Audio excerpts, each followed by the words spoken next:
Hello students, today we will discuss about the nomenclature of haloalkanes and haloarenes।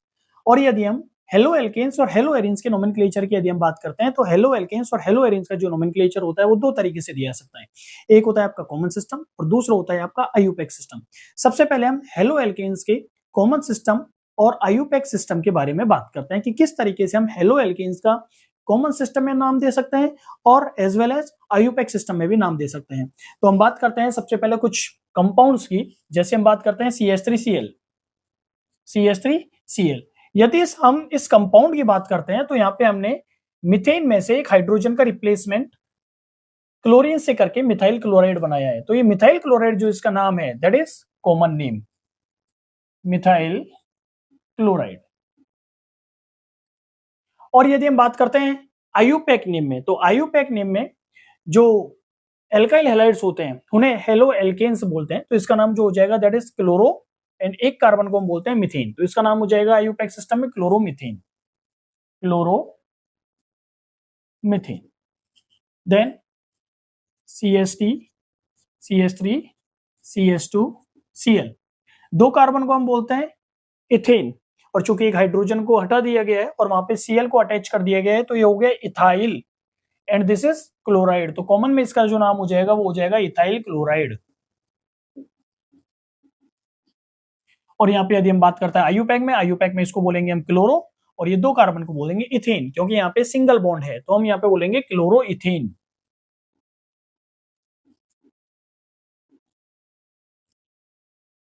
Then CH3CH2CH2Cl, या फिर हम Cl पर यहाँ पे Br लगा देते हैं। ठीक है, तो तीन कार्बन है, तीन कार्बन को हम बोलते हैं प्रोपेन और चूंकि एक हाइड्रोजन को हटा करके यहाँ पे Br को अटैच कर दिया गया है, ठीक है, तो ये हो जाएगा तीन कार्बन को हम बोलते हैं प्रोपाइल। प्रोपेन में से एक हाइड्रोजन हटाने पर बन गया प्रोपाइल और ये हो गया ब्रोमाइड। तो इसका जो नाम होगा that is an propyl bromide. Unbranched है इसलिए अपन ने इसको एन बोल दिया, नॉर्मल प्रोपाइल ब्रोमाइड। एंड यदि हम बात करते हैं आपका आईयूपैक सिस्टम है तो आईयूपैक सिस्टम में इसका नाम हो जाएगा ब्रोमो और तीन कार्बन को बोलते हैं प्रोपेन। प्रोपेन इसलिए बोल रहे हैं क्योंकि यहाँ पे कार्बन कार्बन के बीच में जो बॉन्ड है दैट इज सिंगल बॉन्ड, तो इसको हम बोलेंगे ब्रोमो प्रोपेन। ब्रोमो प्रोपेन, या इसको हम बोल सकते हैं वन ब्रोमो प्रोपेन भी बोल सकते हैं। ठीक है, then CH3 single bond CH single bond CH3 और यहाँ पे मैंने एक हाइड्रोजन को रिप्लेस करके यहाँ पे मैंने Br लगा दिया है। ठीक है, तो इस बार ये जो ग्रुप है, ठीक है, CH3 इसको हम कॉमन नेम में बोलते हैं आइसो, और चूंकि तीन कार्बन है तो इसको बोलेंगे आइसोप्रोपाइल और दिस इज कॉल्ड ब्रोमाइड। तो इसका नाम हो जाएगा आइसोप्रोपाइल ब्रोमाइड। Isopropyl bromide. ठीक है, और वहीं यदि हम इसके आईयूपैक सिस्टम की बात करते हैं तो आईयूपैक सिस्टम में हम जानते हैं सबसे पहले हम सबसे लॉन्गेस्ट कार्बन चेन का सिलेक्शन करते हैं और यहाँ पर यदि हम सबसे लॉन्गेस्ट कार्बन चेन का सिलेक्शन करते हैं तो वो तीन कार्बन की जो चेन है वो बनती है। और फिर हम यदि हम नंबरिंग की बात करते हैं तो नंबरिंग होती है उधर से देते हैं जहां से जो फंक्शनल ग्रुप होता है वो सबसे पास होता है। ठीक है, तो यहाँ से हम यदि नंबरिंग देखें तो 1 2 पे यहाँ पे ब्रोमो आ जाएगा और इधर से बात करते हैं तो 1 और 2 पे ब्रोमीन आ जाता है। देन यदि हम बात करते हैं तो हम किधर से भी हम नंबरिंग कर सकते हैं, और नंबरिंग करते हैं तो ये आ जाएगा 1 2 2 पे ब्रोमो और तीन कार्बन को बोलते हैं प्रोप और चूंकि सिंगल बॉन्ड है तो इन। तो मैं यहाँ पे जो नोमेनक्लेचर होगा यूपैक में that is 2 bromo propane. 2 bromo propane, 2 bromo propane. Then CH3 CH Cl CH2 CH3। इसका यदि हम बात करते हैं आईयूपैक में, सबसे पहले हम कॉमन सिस्टम में बात करते हैं। तो यहाँ पे आप देखिए कॉमन सिस्टम में यदि हम बात करते हैं तो ये सेकेंडरी कार्बन है, ये आपका प्राइमरी कार्बन है, ये आपका सेकेंडरी कार्बन है। प्राइमरी कार्बन इसको इसलिए बोला जाता है क्योंकि ये केवल एक सिंगल कार्बन से अटैच है। इसको सेकेंडरी कार्बन में इसलिए बोल रहे हैं क्योंकि ये दो अदर कार्बन एटम से अटैच है, तो ये सेकेंडरी कार्बन हो गया और सेकेंडरी कार्बन पर हमारा Cl जुड़ा हुआ है। ठीक है, तो इसको बोलेंगे, और चार कार्बन है तो चार कार्बन को बोलते हैं ब्यूटिल, तो secondary butyl chloride. Secondary butyl chloride ये हो जाएगा आपका कॉमन सिस्टम में नहीं। और यदि आईयूपैक में बात करते हैं तो आईयूपैक में नंबरिंग इधर से करते हैं तो 1 2 3 पे आता है आपका क्लोरीन अटैच, और यहाँ पे यदि हम बात करते हैं तो ये सेकंड नंबर पे क्लोरीन अटैच है, तो यहाँ से हम नंबरिंग करेंगे 1 2 3 4, 2 पे आपका क्या आ जाएगा क्लोरो, 2 क्लोरो, और 4 कार्बन है तो ब्यूट, और सिंगल बॉन्ड है तो एन, तो 2 chloro butane, 2 chloro butane. Then other example CH3 CH2 CH2 CH2 CH2 and Cl।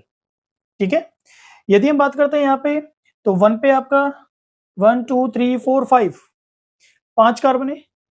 ठीक है, और 5 कार्बन को बोलते हैं पेंटाइल, पेंटाइल क्लोराइड या एमाइल क्लोराइड, और उसके आगे हम क्या लगा देंगे एन, क्योंकि ये अनब्रांच चेन है। तो नॉर्मल पेंटाइल क्लोराइड और नॉर्मल एमाइल क्लोराइड, तो हम बोल सकते हैं एन पेंटाइल क्लोराइड और नॉर्मल एमाइल क्लोराइड। वहीं यदि हम इसके आईयूपैक सिस्टम की बात करते हैं तो आईयूपैक सिस्टम में सबसे लॉन्गेस्ट कार्बन चेन का सिलेक्शन करते हैं, जो कि 5 कार्बन एटम से मिलकर बनी हुई है।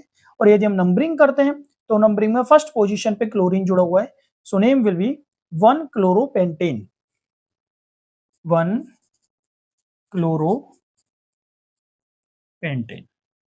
ठीक है, कुछ अदर एग्जांपल्स की हम बात करते हैं। यदि हम इन एग्जांपल्स की तरफ बात करते हैं तो ये हमारा फर्स्ट एग्जांपल है।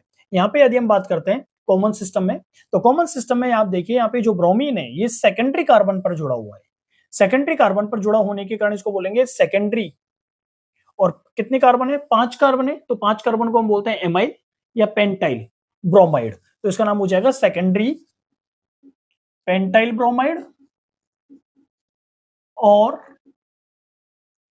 सेकेंडरी एमाइल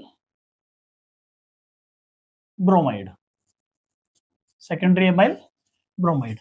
वहीं यदि हम इसके आईयूपैक सिस्टम की बात करते हैं तो आईयूपैक सिस्टम में हम देखेंगे यहाँ से नंबर सबसे पहले लॉन्गेस्ट चेन का सिलेक्शन करते हैं तो 5 कार्बन की एक चेन बनती है।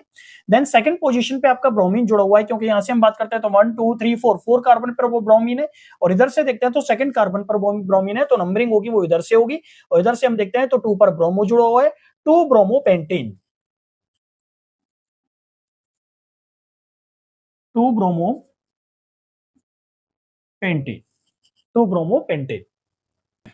यदि हम नेक्स्ट एग्जांपल की बात करते हैं तो नेक्स्ट एग्जांपल में ये वाला जो ग्रुप है दैट इज आइसो, 5 कार्बन है तो इसको पेंटाइल या एमाइल बोला जा सकता है, और ये हो गया क्लोराइड, तो इसको बोला जा सकता है आइसो पेंटाइल क्लोराइड और आइसो एमाइल क्लोराइड। ठीक है, और यदि आईयूपैक सिस्टम की हम बात करते हैं तो आईयूपैक सिस्टम में ये जो 4 बने सबसे, ये 4 कार्बन की सबसे लॉन्गेस्ट चेन बनती है, और यहाँ पे हम देखते हैं इस 4 कार्बन में 1 2 3 पर आपका मिथाइल ग्रुप जुड़ा हुआ है और फर्स्ट पर हमारा क्लोरीन जुड़ा हुआ है, फर्स्ट पे क्लोराइड Cl जुड़ा हुआ है और थर्ड पे जुड़ा हुआ है आपका मिथाइल, तो यहाँ पे हो जाएगा 1 chloro 3 methyl butane, 1 chloro 3 methyl butane. Next example की यदि हम बात करते हैं तो ये आपका हो जाएगा, यहाँ पे यदि हम इस Cl को देखते हैं, इस क्लोरीन को देखते हैं, तो ये टर्सरी कार्बन पे जुड़ा हुआ है। ठीक है, और टर्सरी कार्बन पे जुड़ा होने के कारण इसको बोलेंगे टर्सरी, 4 कार्बन है तो ब्यूटाइल एंड क्लोराइड, तो इसका नाम हो जाएगा tertiary butyl chloride, tertiary butyl chloride. ठीक है, और आईयूपैक में हम देखते हैं तो सबसे लॉन्गेस्ट कार्बन चेन की बात करते हैं तो 1 2 3 1 2 3, तो हम किधर से भी हम सिलेक्शन कर सकते हैं, और यदि नंबरिंग देंगे तो यहाँ पे सेकंड पे मिथाइल जुड़ा हुआ है और सेकंड पर ही Cl जुड़ा हुआ है। ठीक है, तो 2 क्लोरो 2 मिथाइल प्रोपेन,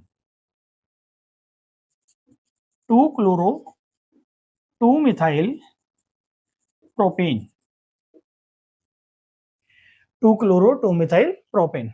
इसकी यदि हम बात करते हैं बच्चों तो यहाँ पे 1 2 3 4 5 5 कार्बन है, और यहाँ पे हाइड्रोजन को हटा करके और यहाँ पे Cl को अटैच किया गया है, तो हम ये देखते हैं तो ये हमारा हो जाएगा, ये वाला जो स्ट्रक्चर होता है वो होता है नियो का, और नियो होता है, ध्यान रखना नियो में और ये टर्सरी में थोड़ा सा अंतर है। यहाँ पे आप देख रहे हो, यहाँ पे आपके इस कार्बन से 3 कार्बन एटम अटैच है और चौथी जो वैलेंसी है उस पर Cl अटैच है, जबकि यहाँ पे आप देखो यदि इस कार्बन की बात करते हैं तो इस कार्बन पर चारों जो जुड़े हुए हैं वो कार्बन अटैच है और इस चौथे कार्बन पर 1 2 3 और 4 फोर्थ जो कार्बन है इस पर एक हाइड्रोजन को अटैच हटा करके और यहाँ पे Cl को अटैच किया गया है। तो ये जो स्ट्रक्चर होती है वो नियो की होती है और चूंकि 5 कार्बन है तो पेंटाइल और एमाइल और ये क्लोराइड, तो इसका नाम हो जाएगा neo pentyl chloride, neo pentyl chloride और नियो एमाइल क्लोराइड। ये तो हो जाएगा आपका कॉमन सिस्टम। और यदि हम बात करते हैं आईयूपैक में तो अगेन सबसे लॉन्गेस्ट कार्बन चेन 1 2 3 1 2 3 1 2 3, किधर से भी यदि आते हैं तो 3 कार्बन की सबसे लॉन्गेस्ट कार्बन चेन होती है। और यहाँ पे यदि हम नंबरिंग करते हैं तो यहाँ से हम नंबरिंग करेंगे क्योंकि फर्स्ट कार्बन पे आपका Cl जुड़ा हुआ है जबकि सेकंड कार्बन पर आपके 2 मिथाइल ग्रुप जुड़े हुए हैं। तो यहाँ पे हो जाएगा 1 क्लोरो 2 डाइमिथाइल। आप 2 डाइमिथाइल मत कर देना, यहाँ पे यदि हम बात करेंगे तो 1 chloro 2 dimethyl propane, 1 chloro 2 dimethyl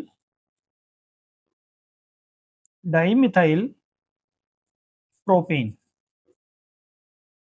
next यदि हम बात करते हैं ये तो इसको हम बोलते हैं मिथाइल, मिथाइलिन और Cl है तो chloride, methylene chloride common name में हो जाएगा इसका मिथाइलिन क्लोराइड। मिथाइलिन बोलने का रीजन है क्योंकि एक ही कार्बन से 2 हाइड्रोजन को हटा करके 2 Cl ग्रुप जुड़े हुए हैं, ठीक है, तो ये हो जाएगा मिथाइलिन क्लोराइड। और यहाँ पे यदि हम बात करते हैं आईयूपैक की तो 1 डाइक्लोरो मीथेन, 1 डाइक्लोरो मीथेन। तो इस तरीके से हम जो कंपाउंड है उनका नोमेनक्लेचर करते हैं।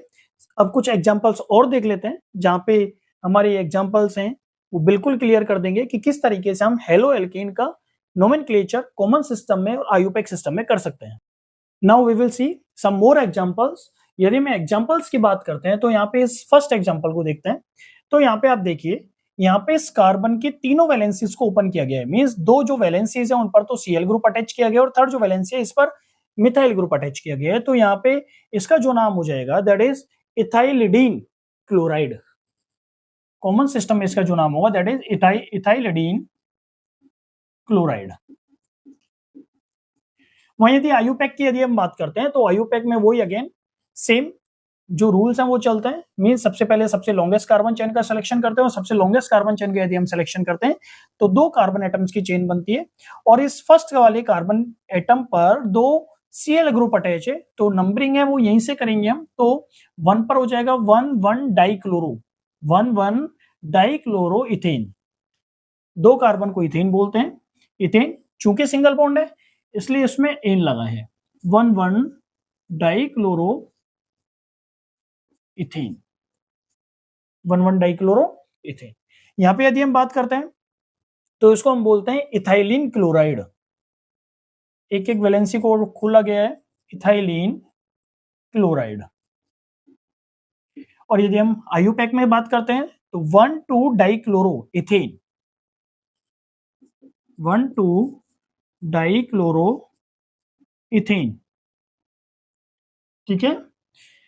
यदि हम बात करते हैं यहाँ पे कॉमन नेम में इसको क्लोरोफॉर्म बोला जाता है, CsCl3 को बोला जाता है क्लोरोफॉर्म। और यदि इसके नोमेनक्लेचर की बात करते हैं तो इसका हो जाएगा ट्राइक्लोरोमीथेन। एक कार्बन को मीथेन बोलेंगे, ट्राइक्लोरोमीथेन, ट्राइक्लोरोमीथेन। देन ये आपका ब्रोमोफॉर्म हो जाएगा, ट्राइब्रोमोमीथेन, ये ब्रोमोफॉर्म। और इसका आईयूपैक में यदि हम नाम देखेंगे तो 1 ट्राइब्रोमोमीथेन, या आप बोल सकते हो ट्राइब्रोमोमीथेन, ट्राइब्रोमोमीथेन।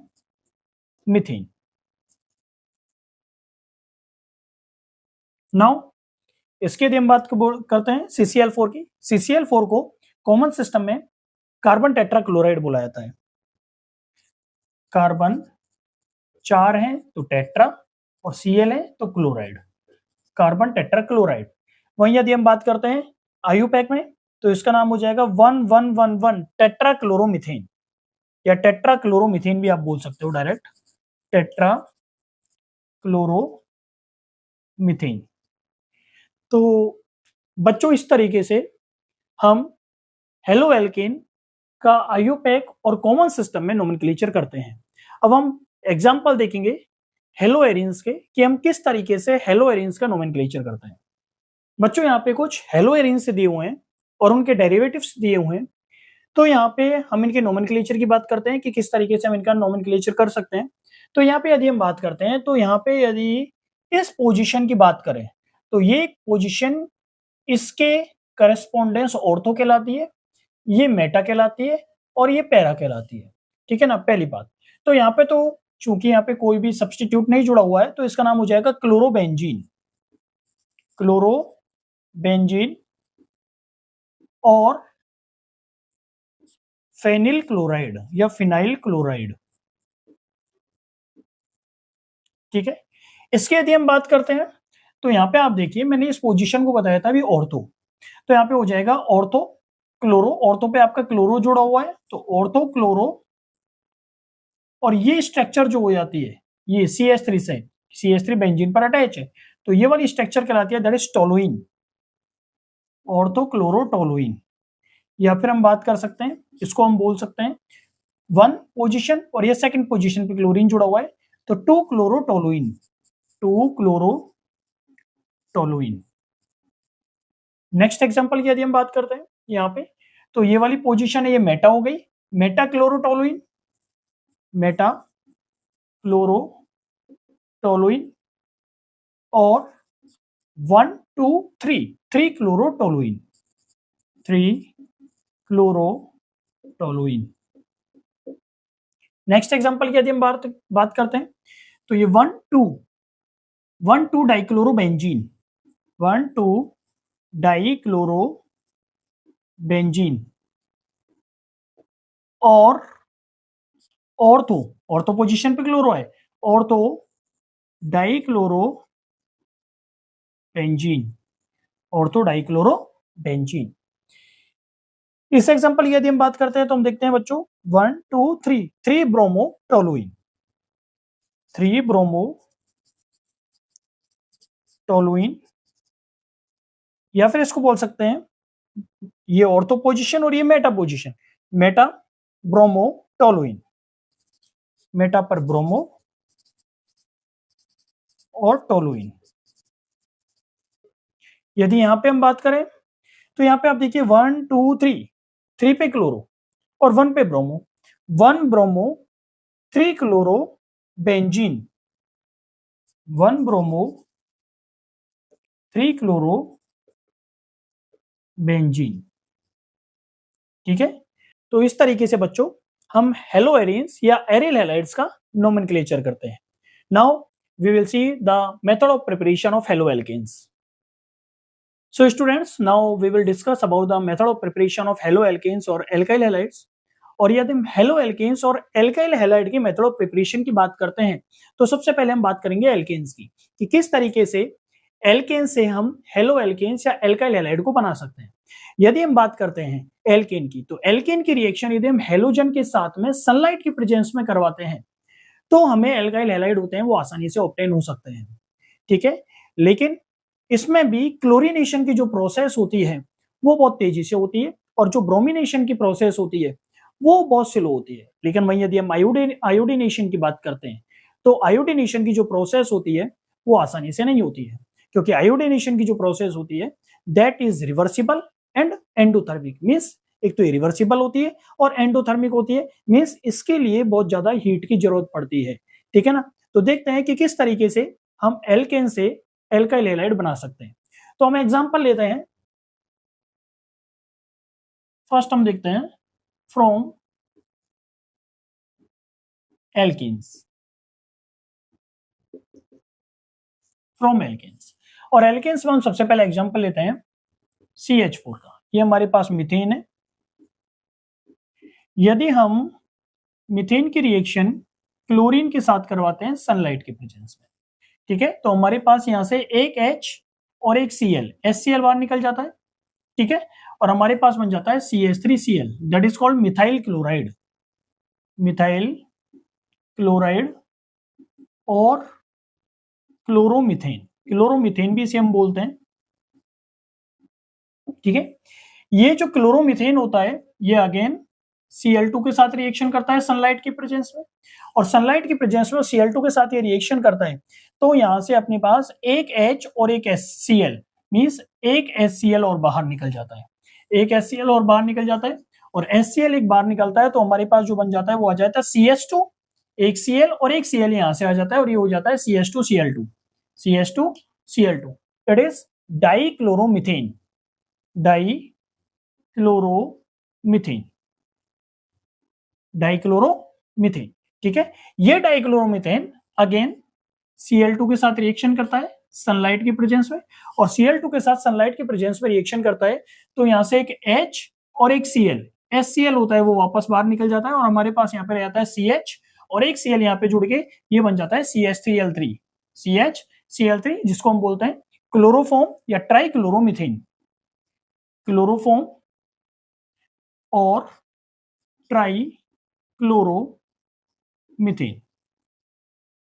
अब इस क्लोरोफॉर्म या ट्राइक्लोरोमीथेन की यदि हम बात करते हैं, ठीक है, तो अगेन ये रिएक्शन करता है Cl2 के साथ में, ठीक है, किसकी प्रेजेंस में, सनलाइट की प्रेजेंस में रिएक्शन करता है, और यहां से आपका एक H और एक Cl और निकल जाता है, मींस HCl यहां पे बाहर हो जाता है, और HCl बाहर होकर के ये बन जाता है C, और एक क्लोरीन यहां से आ जाता है तो ये हो जाता है CCl4, CCl4, that is called carbon tetrachloride, carbon tetrachloride. तो इस तरीके से बच्चों हम एल्काइल हैलाइड होते हैं वो ऑब्टेन कर सकते हैं। सबसे पहले हमने मीथेन की रिएक्शन क्लोरीन के साथ सनलाइट की प्रेजेंस में करवाई, यहां से एक H और एक Cl, HCl निकल जाता है, देन CH3Cl बनता है, CH3Cl होता है वो अगेन Cl2 के साथ रिएक्शन करता है सनलाइट की प्रेजेंस में, एक HCl बाहर निकल जाता है, ये बन जाता है हमारे पास डाइक्लोरोमीथेन। ये डाइक्लोरोमीथेन अगेन Cl2 के साथ रिएक्शन करता है, और Cl2 के साथ जो रिएक्शन होती है वो सनलाइट की प्रेजेंस में होती है, वहां पे भी आपका एक H और एक Cl बाहर निकल के CHCl3 बन जाता है, इसको हम क्लोरोमीथेन या ट्राइक्लोरोमीथेन बोले, ये क्लोरोफॉर्म या ट्राइक्लोरोमीथेन बोलते हैं। और ये ट्राइक्लोरोमीथेन जो होता है अगेन Cl2 के साथ सनलाइट की प्रेजेंस में रिएक्शन जो करता है, और यहाँ पे HCl बाहर निकल के हमारे पास कार्बन टेट्राक्लोराइड बन जाता है। बच्चों एक चीज ध्यान रखने वाली है कि यहाँ पे जो रिएक्शन होती है वो सनलाइट की प्रेजेंस में होती है, क्योंकि सनलाइट की प्रेजेंस में क्लोरीन के फ्री रेडिकल्स बनते हैं जो कि रिएक्शन को इनिशिएट करते हैं, ठीक है। तो इस सनलाइट की प्रेजेंस यहाँ पे बहुत ज्यादा जरूरी है। ये जो रिएक्शन होती है यदि हम बात करते हैं तो लेबोरेटरी के लिए इसका कोई इंपॉर्टेंस नहीं है, क्योंकि हमें जो प्रोडक्ट मिलता है लेबोरेटरी में इसको प्रिपेयर नहीं किया जा सकता, क्योंकि यहाँ पे जो हमें कंपाउंड मिलते हैं, जो हमें एल्काइल हैलाइड्स मिल रहे हैं, इनका एक मिक्सचर ऑब्टेन होता है, ठीक है। हम एक सिंगल सब्सटीट्यूट को या सिंगल प्रोडक्ट को ऑब्टेन नहीं कर सकते, यहाँ पे हमें मिक्सचर ऑफ प्रोडक्ट मिलता है। वहीं यदि हम बात करते हैं कॉमर्शियली इसका बहुत ज्यादा इंपॉर्टेंस है, ठीक है, क्योंकि नेचुरल गैस में बहुत ज्यादा काम में आती है। यदि हम order of hydrogen displacement from hydrocarbon देखते हैं तो वो कुछ इस तरीके से होता है, order of hydrogen displacement from hydrocarbon,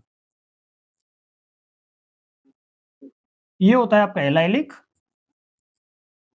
then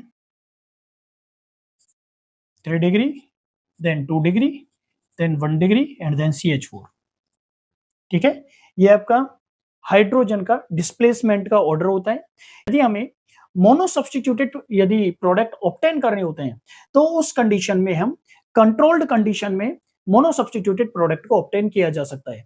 जैसे कि यदि एल्कीन को हम एक्सेस में लेकर के और हेलोजन के साथ रिएक्शन करवाते हैं तो उस कंडीशन में हमें मोनो सब्सटीट्यूटेड जो प्रोडक्ट होते हैं वो ऑब्टेन हो जाते हैं। जैसे कि एग्जांपल देखते हैं हम C2H6 को यदि हम एक्सेस में ले लेते हैं, ये एक्सेस में ले लिया, और एक्सेस में लेकर के यदि इसकी रिएक्शन क्लोरीन के साथ करवा देते हैं सनलाइट की प्रेजेंस में, ठीक है, तो हमारे पास बन जाता है C2H5Cl plus HCl, means chloroethane हमें ऑब्टेन हो जाता है, क्लोरोइथेन हमें ऑब्टेन हो जाता है। इसी तरीके से हम यदि CH3 CH2 CH3 that is propane, इसको एक्सेस में लेकर के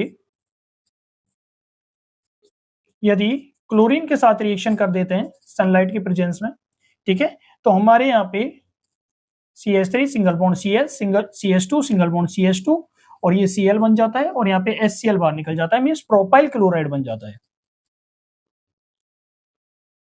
तो इस तरीके से यदि हमें मोनो सब्स्टिट्यूटेड प्रोडक्ट यदि ऑब्टेन करने होते हैं तो उस कंडीशन में हमें कंट्रोल्ड कंडीशन की जरूरत पड़ती है, मींस हमें क्लोरीन और एल्केन उसको कंट्रोल कंडीशन में लेना पड़ता है, तब हमें मोनो सब्स्टिट्यूटेड प्रोडक्ट होते हैं वो ऑब्टेन होते हैं।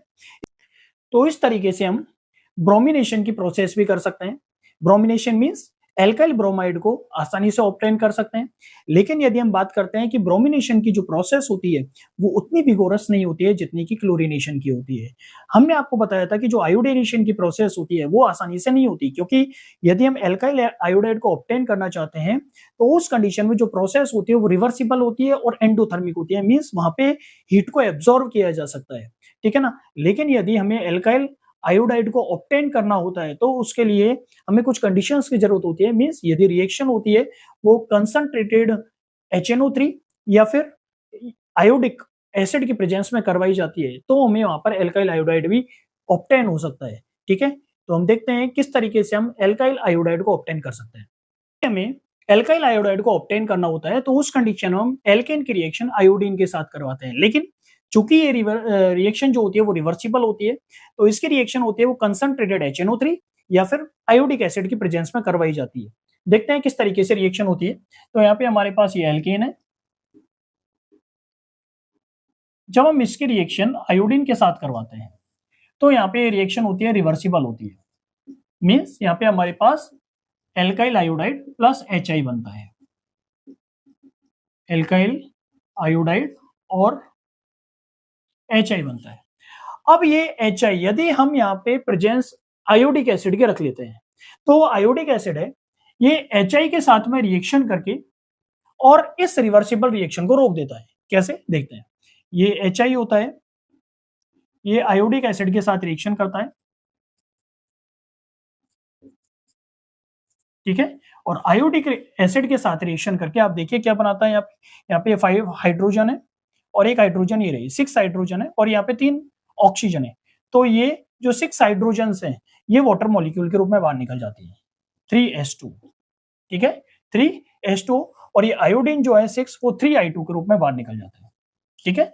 तो यदि हम बात करते हैं कि जब एल्केन की रिएक्शन यदि हम आयोडीन के साथ करवाते हैं in presence of iodic acid तो आयोडिक एसिड होता है इस बनने वाले HI को I2 में कन्वर्ट कर देता है और ये I2 होता है वापस से रिएक्शन में काम में ले लिया जाता है, ठीक है, और जो वाटर मॉलिक्यूल होते हैं वो बाहर निकल जाते हैं और हमें एल्काइल आयोडाइड होता है वो ऑब्टेन हो जाता है।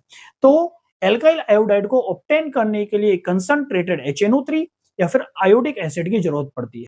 इसके अलावा हमें यदि एल्काइल क्लोराइड ऑब्टेन करना हो तो एल्केन की रिएक्शन सल्फ्यूरिल क्लोराइड के साथ करवाने पर भी हम एल्काइल क्लोराइड को ऑब्टेन कर सकते हैं, ठीक है। देखते हैं किस तरीके से रिएक्शन होती है। ये हमारे पास एल्केन है और इसकी रिएक्शन यदि मैं सल्फ्यूरिल क्लोराइड के साथ करवा दूं SO2Cl2 that is sulphuryl chloride,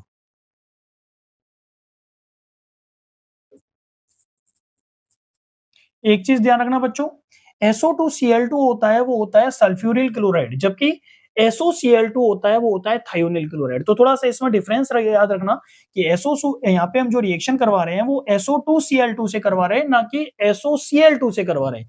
यहाँ पे हम जब एल्केन की रिएक्शन SO2Cl2 से करवाते हैं इन प्रेजेंस ऑफ सनलाइट और परोक्साइड तो देखो यहाँ पे क्या होता है, यहाँ पे एक H और एक HCl बाहर निकल जाता है, ठीक है। यहाँ पे ये सल्फर डाइऑक्साइड बाहर निकल जाती है और यहाँ पे जो क्लोरीन बच रही है एक ये R के साथ रिएक्शन करके एल्काइल क्लोराइड बना देती है। तो इस तरीके से बच्चों एल्केन की रिएक्शन हम सल्फ्यूरिल क्लोराइड के साथ सनलाइट की प्रेजेंस में करवा करके और एल्काइल क्लोराइड ऑब्टेन कर सकते हैं, ठीक है। Now we will discuss another method from alkene. Now we will see the second method from alkenes. और यदि हम एल्कीन्स की बात करते हैं जो हेल्कीन होती है वो halogen acids like HCl, HBr और HI के साथ रिएक्शन करके एल्काइल हैलाइड देती है। ठीक है। तो यहाँ पे यदि हम बात करते हैं ऑर्डर ऑफ रिएक्टिविटी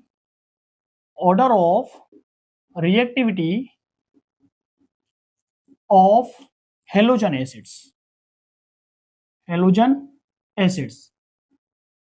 और यदि हम हेलोजन एसिड्स की ऑर्डर ऑफ रिएक्टिविटी की यदि हम बात करते हैं तो सबसे पहले जो सबसे तेज रिएक्टिव होता है that is HI, means HI होता है वो एल्किन के साथ सबसे तेजी से रिएक्शन करता है, देन HBr, देन HCl। ठीक है, HI होता है वो सबसे तेजी से रिएक्शन करता है, देन HBr करता है, देन HCl करता है। तो सबसे पहले हम रिएक्शन देखते हैं CS2 CS double bond CS2। ये हमारे पास यदि हम बात करते हैं तो ये हमारे पास सिमेट्रिकल एल्कीन है, सिमेट्रिकल एल्कीन। ठीक है, यहाँ पे यदि हम बात करते हैं तो यहाँ पे सपोज करो मैंने HCl का एडिशन करवा दिया, तो ये बॉन्ड इधर की साइड, इस पर स्लाइटली नेगेटिव चार्ज आ गया है, यहाँ पे स्लाइटली पॉजिटिव चार्ज आ गया। यदि हम बात करते हैं तो यहाँ स्लाइटली पॉजिटिव, यहाँ पे स्लाइटली नेगेटिव, इस पर स्लाइटली पॉजिटिव और इस पर स्लाइटली नेगेटिव। पॉजिटिव होगा नेगेटिव के पास चल जाएगा और नेगेटिव होगा वो पॉजिटिव के पास चल जाएगा। तो हमारे पास जो कंपाउंड हो जाएगा वो हो जाएगा CS2Cl single bond CS3 1 chloroethane. ठीक है, यदि हम बात करते हैं यहां से एक हाइड्रोजन का मैंने रिप्लेसमेंट कर दिया CH3 है, CH3 single bond CH double bond CS single bond CH3 और रिएक्शन हमने करवा दिया HBr के साथ। तो हमारे पास जो कंपाउंड होगा that is CH3 single bond. यहाँ पे यदि हम बात करते हैं तो ये नेगेटिव, यहाँ पे स्लाइटली नेगेटिव चार्ज आ जाएगा, ये स्लाइटली पॉजिटिव चार्ज आ जाएगा। पॉजिटिव पे आपका नेगेटिव चल जाएगा Br और नेगेटिव पे आपका पॉजिटिव चल जाएगा H। तो हमारे पास क्या कंडीशन हो जाएगी, CH3 सिंगल बॉन्ड CH और यहाँ पे आपका आ जाएगा Br सिंगल बॉन्ड CH2 और यहाँ पे आपके पास आ जाएगा CH3। 2 ब्रोमोब्यूटेन।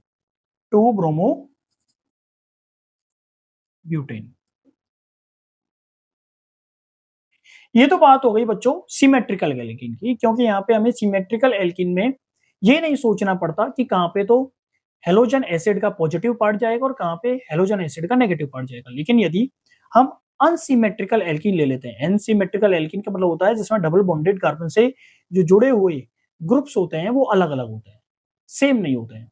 तो यदि हम अनसिमेट्रिकल एल्कीन की बात करते हैं और जब किसी अनसिमेट्रिकल एल्कीन पर हेलोजन एसिड्स का एडिशन करवाया जाता है तो हेलोजन एसिड्स का एडिशन के लिए मार्कोनिकॉफ का रूल दिया गया और मार्कोनिकॉफ कहता है कि जब किसी अनसिमेट्रिकल एल्कीन पर हेलोजन एसिड्स का एडिशन करवाया जाता है तो हेलोजन एसिड का नेगेटिव वाला पार्ट होता है वह उस डबल बॉन्डेड कार्बन पर जाता है जहां पर नंबर ऑफ हाइड्रोजन एटम्स की संख्या होती है वो कम होती है।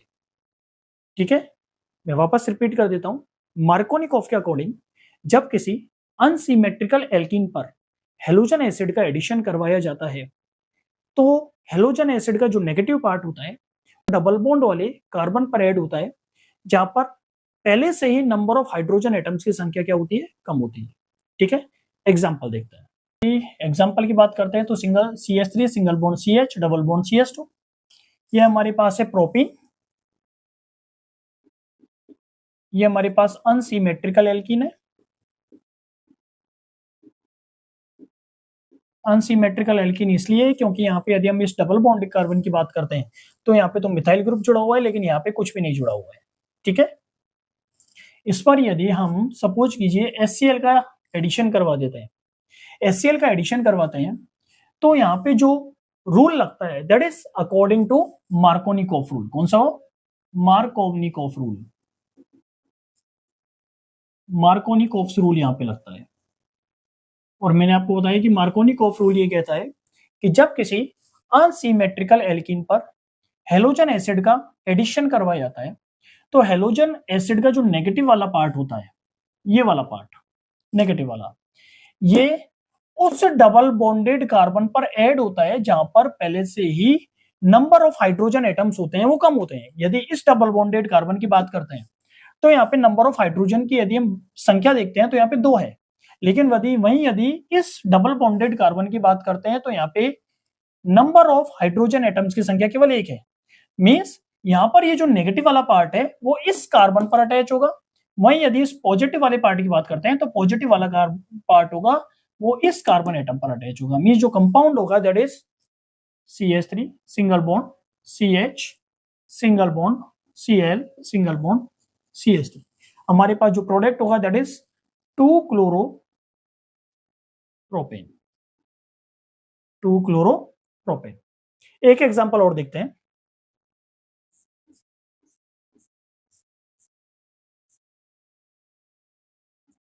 ये हमारे पास एग्जांपल है 1-मिथाइल साइक्लोहेक्सी। साइक्लोहेक्सी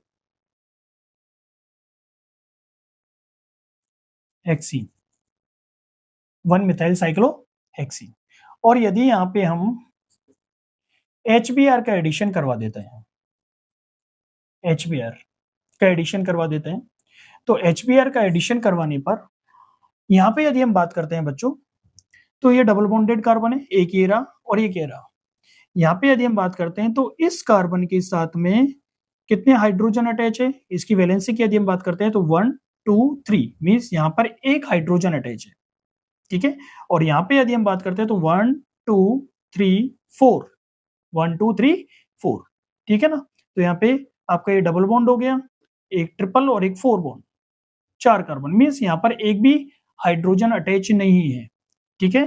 तो यहाँ पे आपका Br जुड़ जाएगा और हाइड्रोजन है वो यहाँ पे चला जाएगा और ये डबल बॉन्ड हट जाएगा, मींस हमारे पास जो प्रोडक्ट होगा दैट इज यहाँ पे ये और ये Br, ठीक है। 1 ब्रोमो 1 मिथाइल साइक्लोहेक्सेन, 1 ब्रोमो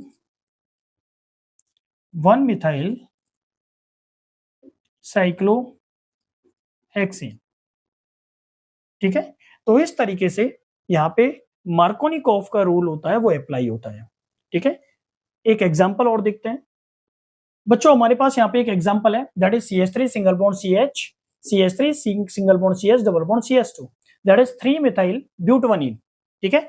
इस पर हमें HBr का एडिशन करवाना है।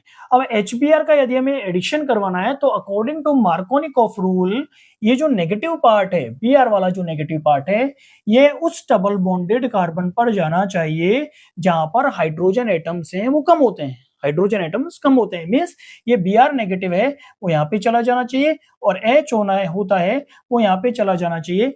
तो हमारा जो प्रोडक्ट होता है वो कुछ इस तरीके से होना चाहिए, CH3 single bond C single bond CH3 single bond H single bond CH और ये Br और सिंगल बॉन्ड CH3।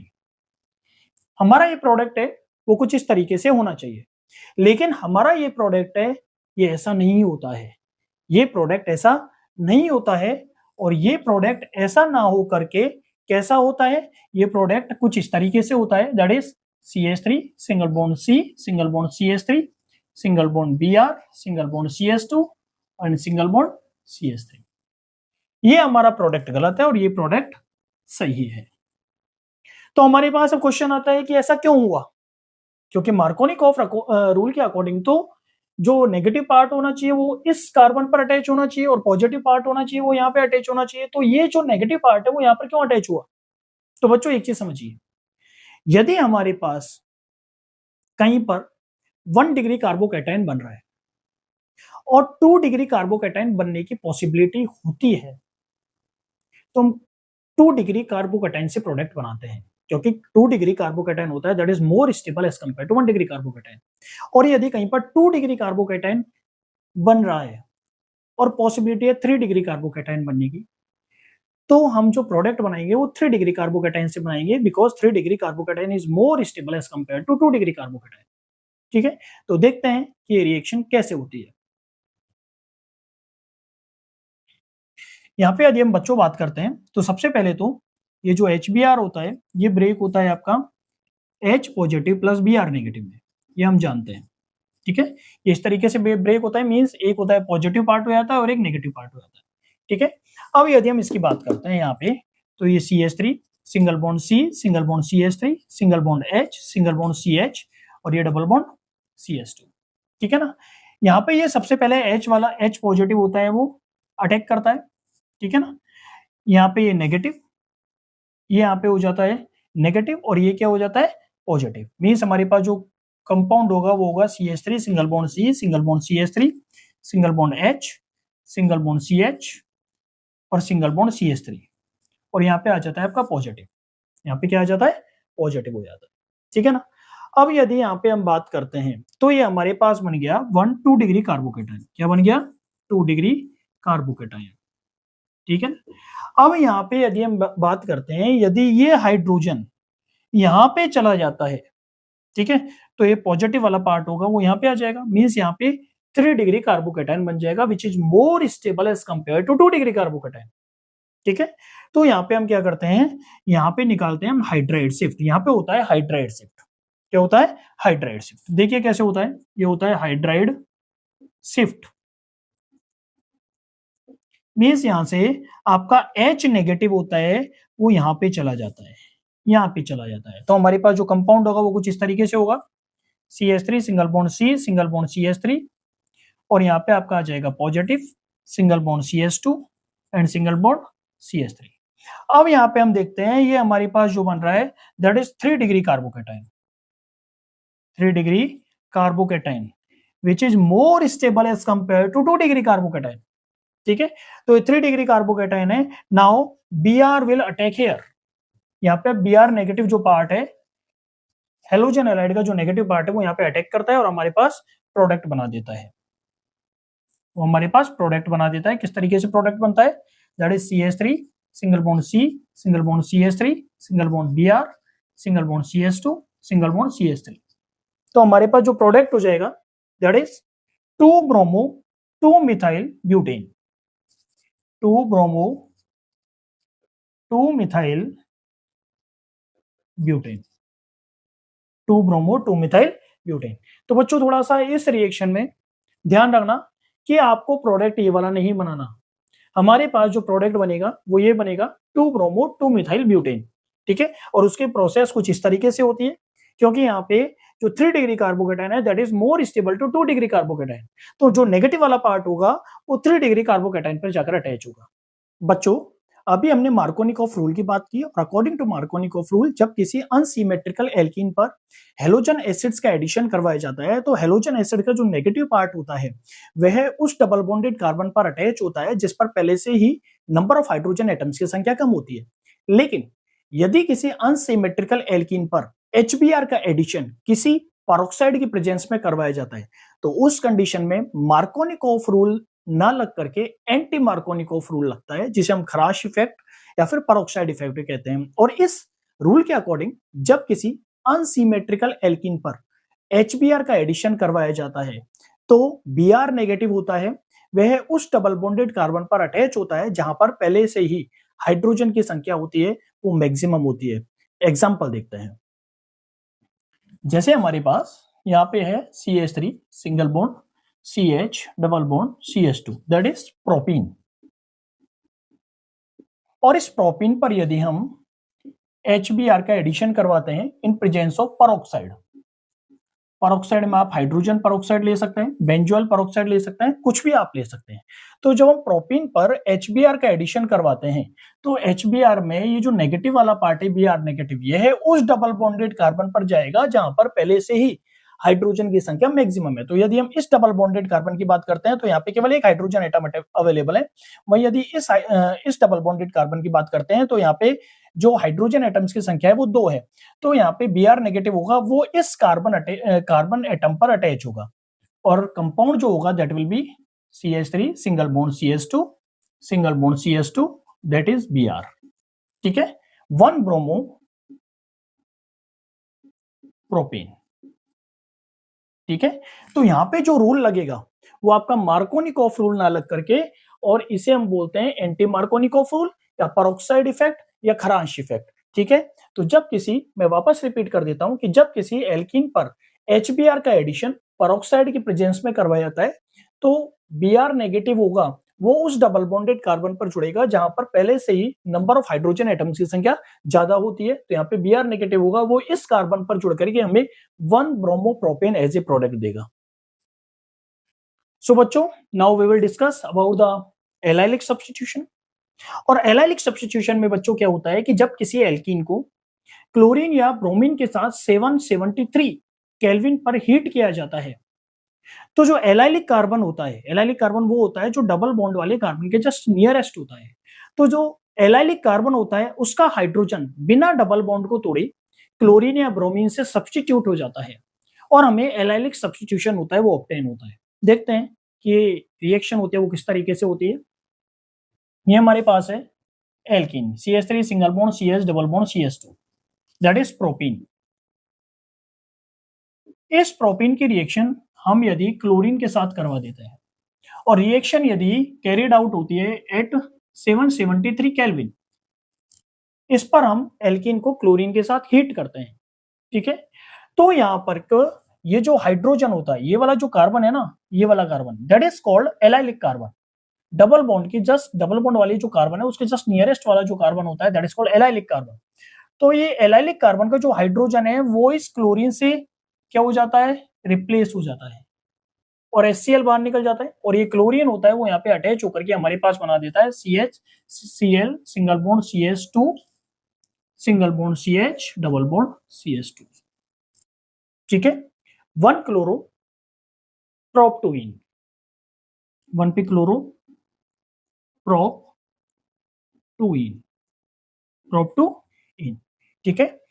यदि हम रिएक्शन करवा देते हैं एन ब्रोमो सक्सिनिमाइड से CH3 single bond CH double bond CH2, ठीक है, दैट इज प्रोपीन,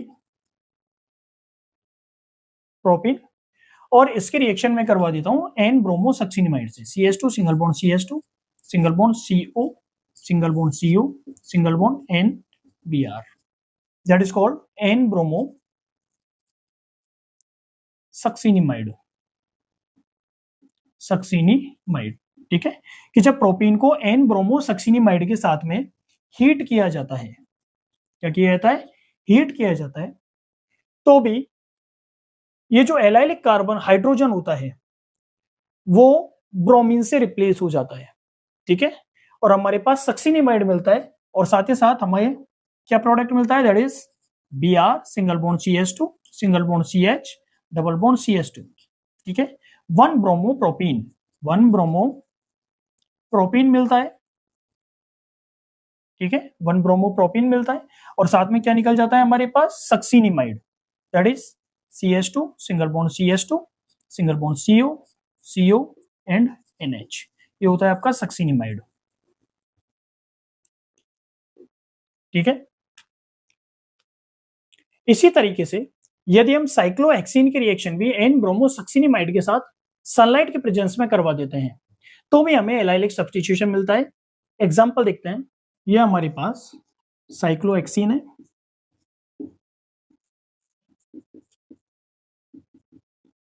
इसकी रिएक्शन यदि हम NBS से करवाते हैं, एन ब्रोमो सक्सिनिमाइड से, ठीक है, और रिएक्शन जो होती है वो होती है आपकी सनलाइट के प्रेजेंस में हीट किया जाता है, ठीक है, या सनलाइट के प्रेजेंस में हीट होता है, तो हमारे पास जो प्रोडक्ट बनता है दैट इज 1 ब्रोमो साइक्लोहेक्स 2 इन, ठीक है। तो जब हम साइक्लोहेक्सीन की रिएक्शन एन ब्रोमो सक्सिनिमाइड से करवाते हैं सनलाइट के प्रेजेंस में तो हमें जो प्रोडक्ट मिलता है दैट विल बी 1 ब्रोमो साइक्लोहेक्स 2 इन।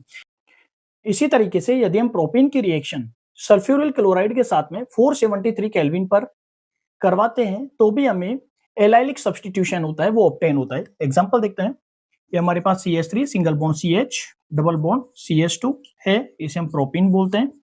और इस प्रोपीन की रिएक्शन जब हम सल्फ्यूरिल क्लोराइड से करवाते हैं, सल्फ्यूरिल क्लोराइड टेम्परेचर रखते हैं यहाँ पर 473 केल्विन, प्रेजेंस रखते हैं यूवी लाइट की, तो हमारे पास जो प्रोडक्ट बनता है वो यहाँ से देखिए, एक आपका हाइड्रोजन यहाँ से एलाइलिक कार्बन से निकलेगा, एक हाइड्रोजन और एक HCl बाहर निकल जाता है, प्लस यहाँ से आपका SO2 सल्फर डाइऑक्साइड बाहर निकल जाता है और यहाँ पे आपका एक जो Cl है वो यहाँ पे पहुंच जाता है और कंपाउंड जो हमारा हो जाता है that is CH single bond CH2 single bond CH double bond CH2, ठीक है। 1 क्लोरो प्रोप 2 इन, 1 क्लोरो प्रोप 2 इन। तो इस तरीके से यहाँ पे हमारा एलाइलिक सब्स्टिट्यूशन होता है वो कंप्लीट होता है।